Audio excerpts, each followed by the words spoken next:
Hello there, people of the internet. We are back again with another Hyrule Warriors Age of Calamity discussion video. Today, let's just jump straight into it. I want to talk to you guys about characters. Now, if there's one thing that the Dynasty Warriors games, the Warriors spin-off games do, games like Hyrule Warriors, games like Fire Emblem Warriors, games like Dragon Quest Heroes, and you know they're going to do every time, it's include a lot of characters.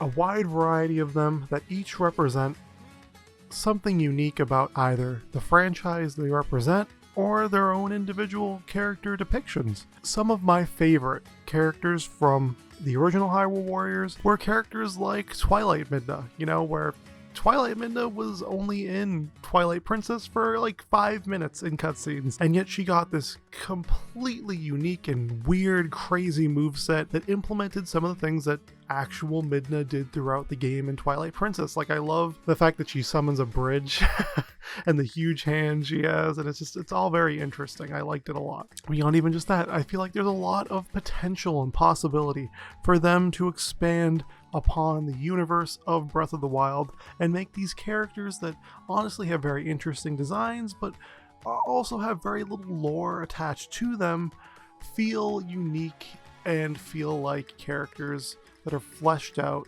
and can really offer their own take not only to this warrior style spin-off game but to the Zelda universe as a whole.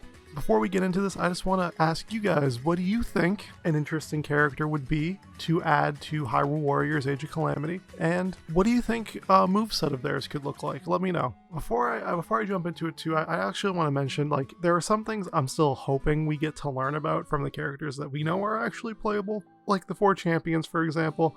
We don't know if they use the Divine Beasts as moves or part of their moveset yet. I would hope that they do. And like maybe they use it as their ultimate ability or something. I mean, I would like that, but I don't think they will. Regardless, let's jump into it with the first character I think would be the most interesting to include, and that is the King of Hyrule himself, King Rhoam. King Rhoam seems like a very obvious pick, especially since he will be a prevalent character in the story.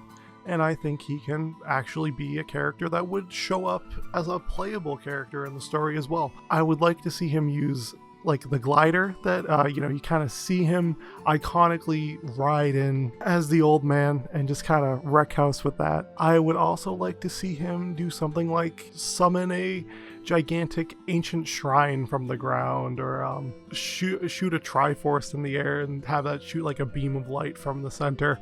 Something, that would make him and his caricature and the things we kind of associate with the King of Hyrule be integrated into his moveset, in a way that might be unique.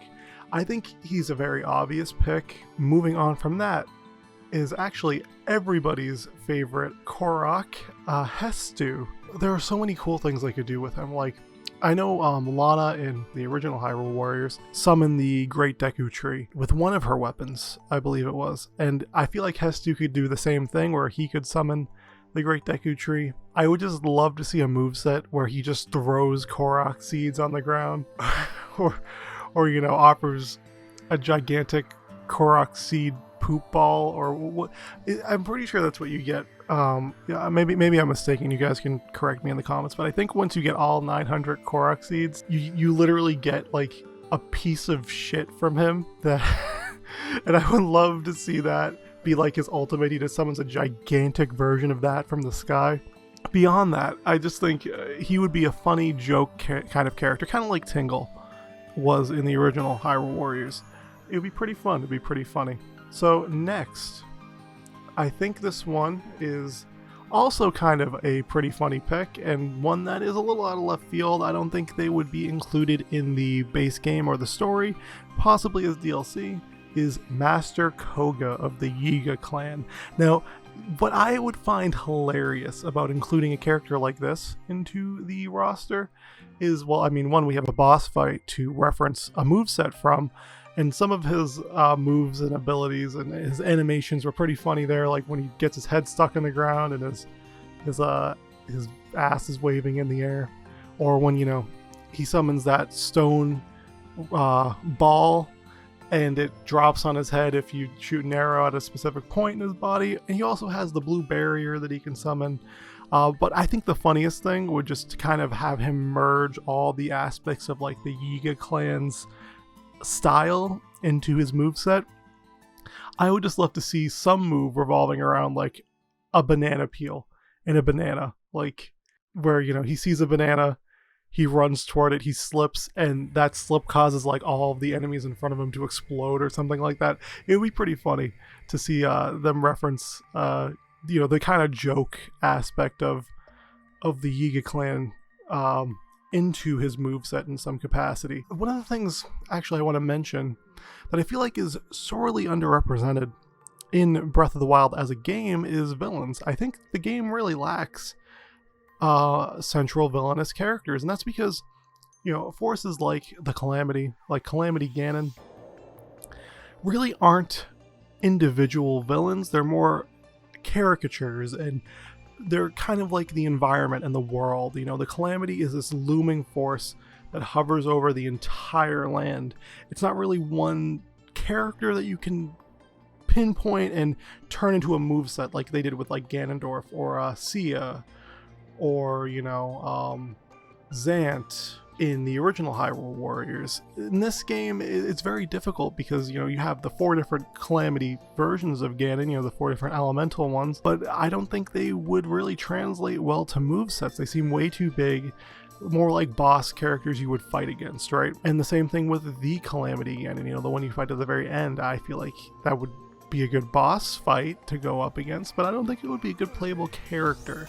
And as I mentioned before, Hyrule Warriors, the original one, did a very good job of representing both playable heroes and playable villain characters throughout its entire campaign, and even beyond its campaign. So something I would actually like to see them do is create brand new, unique characters based on the kind of designs of the enemies that loom around and are, you know, kind of seen consistently throughout the entirety of Breath of the Wild. Things like the Bokoblins, the Stalfos, you know, just, and even the Guardians. A playable Guardian would be pretty funny, but beyond just a playable Guardian, I would love to see some sort of unique character represented in this game, because I think all the things that Hyrule Warriors did pretty well. I think one of the things that Hyrule Warriors was the best at was its original content with characters like Lana, Sia, Linkle. I feel like they fit in very, very well with the world and the aesthetic of Zelda. It kind of felt like they belonged there. So far, I'm loving what they did with young Impa in this game.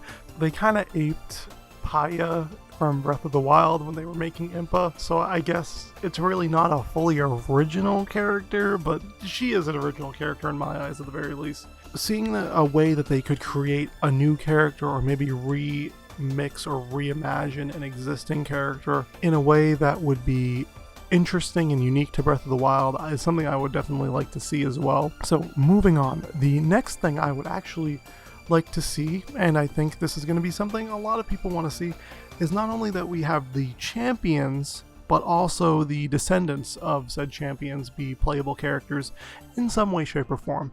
Characters like Prince Sidon, which I know is a fan favorite among a lot of Zelda fans, Teba, Yunobo, and Riju, I believe there's how they pronounce their names.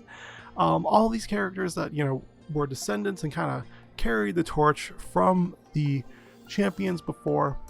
Seeing them represented in some way, shape, or form as playable characters would definitely be interesting. I think Prince Sidon is the standout character here. Sidon would easily have a very interesting moveset. I don't want them to kind of recycle what they did with Rudo in the first Hyrule Warriors. I'd like to see all these characters have movesets that represent them and what they offer to the game. Like, for example, I think Riju could actually kind of do the whole sand surfing thing that you know, you do when you're inside the Gerudo Desert.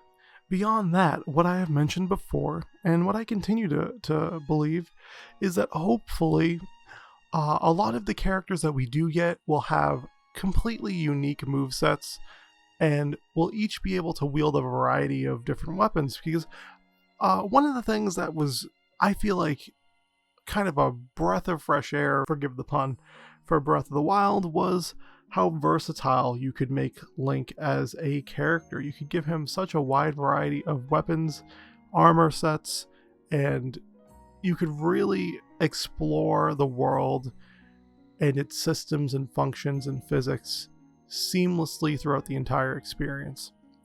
It's something I would love to see translated into Hyrule Warriors Age of Calamity in some way, shape, or form, and I think the best way they can do that is by making each character flexible. I think they're already doing that, and they're doing it in a step in the right direction by kind of allowing every character to use the Sheikah Slate, to be able to use each of the abilities that come with the Sheikah Slate of their own accord. That's definitely a cool aspect of this game that is, once again, carrying over from Breath of the Wild, is giving people that freedom, that consistency to be able to use those tools no matter what character they're using and no matter what scenario they find themselves in. Beyond that, just offering a wide variety of different weapons and letting each character kind of use that wide variety of weapons would definitely help. I think it would be a lot of work, very likely, to have every character use every weapon, or something that could help mix up the way that these characters play so that we feel like we have a bit of exploration and freedom to choose and customize our gameplay experiences to our likings. But maybe I'm just talking out my ass. I love Breath of the Wild. I kind of really like Hyrule Warriors. I've been playing a good amount of it more since this, the trailers and footage for Age of Calamity have shown up, and you know what? I'm honestly diving back into it and liking it again. The gameplay loop was so satisfying here, but I think I've talked enough about it. What do you guys think they could include, character-wise, moveset-wise, that you would find interesting in Hyrule Warriors Age of Calamity? Thank you for watching. Let me know what you want to see next. I will talk to you guys later.